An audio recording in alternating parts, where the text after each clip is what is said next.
Everybody ready? You're recording? All right.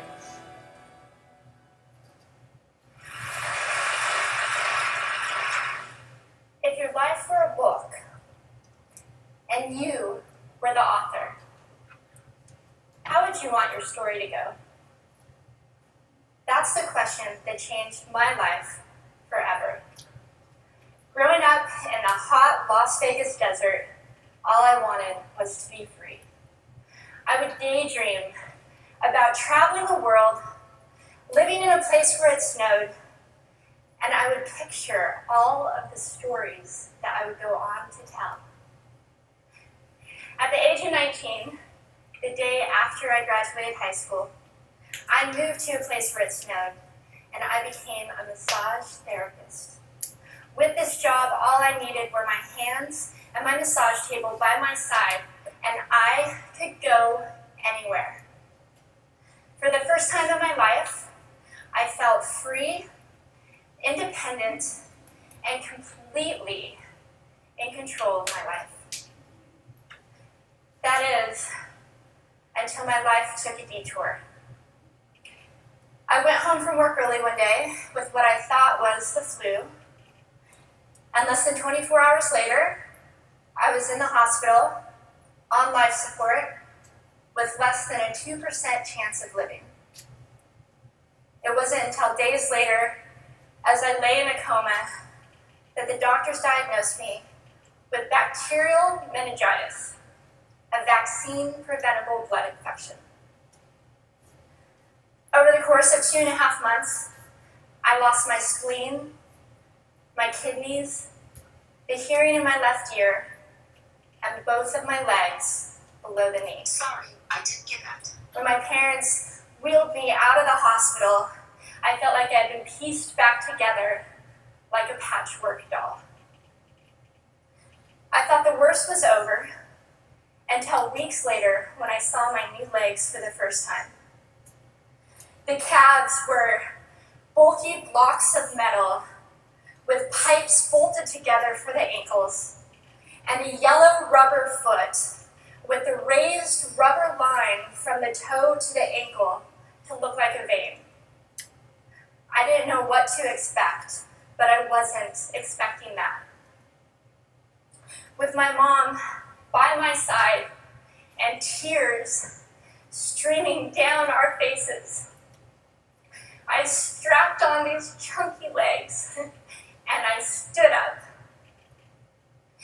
They were so painful and so confining that all I could think was, how am I ever going to travel the world in these things? How was I ever going to live the life full of adventure and stories as I always wanted? And how was I going to snowboard again?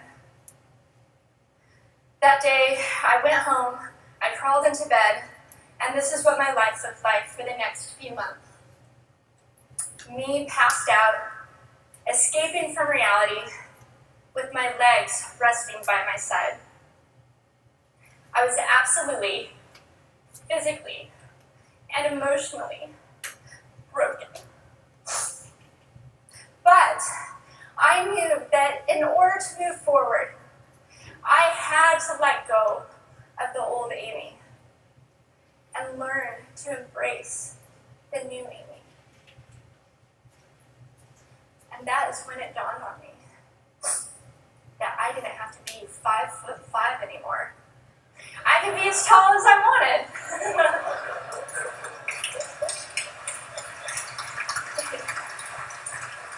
Or as short as I wanted, depending on who I was dating. And if I snowboarded again, my feet aren't going to get cold. And best of all, I thought, I can make my feet the size of all the shoes that are on the sales rack. And I did. So there were benefits here. It was this moment that I asked myself that life-defining question. If my life were a book and I were the author, how would I want this story to go? and I began to daydream. I daydreamed like I did as a little girl. And I imagined myself walking gracefully, helping other people through my journey, and snowboarding again. And I didn't just see myself carving down a mountain of powder. I could actually feel it.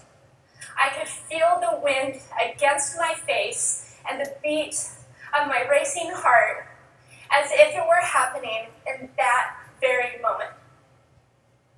And that is when a new chapter in my life began. 4 months later, I was back up on a snowboard, although things didn't go quite as expected. My knees and my ankles wouldn't bend, and at one point, I traumatized all the skiers on the chairlift when I fell, and my legs, still attached to my snowboard, went flying down the mountain. And I was on top of the mountain still. I was so shocked. I was just as shocked as everybody else, and I was so discouraged. But I knew that if I could find the right pair of feet, that I would be able to do this again. And this is when I learned that our borders and our obstacles can only do two things. One, stop us in our tracks, or two, force us to get creative. I did a year of research, still couldn't figure out what kind of legs to use, couldn't find any resources that could help me. So I decided to make a pair myself. My leg maker and I put random parts together, and we made a pair of feet that I could snowboard in. As you can see, rusted bolts, rubber, wood, and neon pink duct tape. And yes, I can change my toenail polish. It was these legs and the best 21st birthday gift I could ever receive, a new kidney from my dad, that allowed me to follow my dreams again. I started snowboarding, then I went back to work, then I went back to school. Then in 2005, I co-founded a nonprofit organization for youth and young adults with physical disabilities so they could get involved with action sports. From there, I had the opportunity to go to South Africa, where I helped to put shoes on thousands of children's feet so they could attend school. And just this past February, I won 2 back-to-back World Cup gold medals.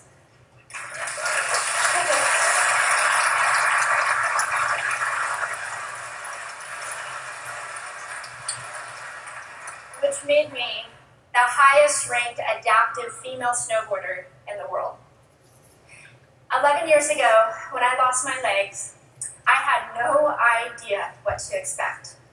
But if you ask me today if I would ever want to change my situation, I would have to say no. Because my legs haven't disabled me. If anything, they've enabled me. They've forced me to rely on my imagination and to believe in the possibilities. And that's why I believe that our imaginations can be used as tools for breaking through borders.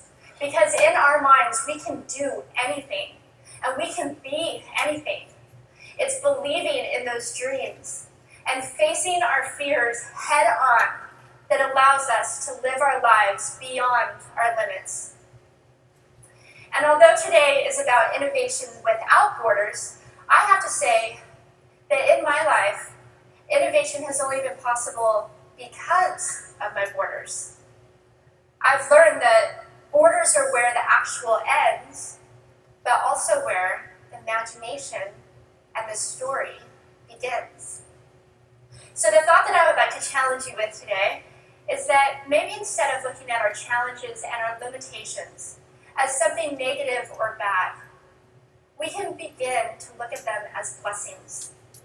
Magnificent gifts that can be used to ignite our imaginations and help us go further than we ever knew we could go. It's not about breaking down borders. It's about pushing off of them and seeing what amazing places they might bring us.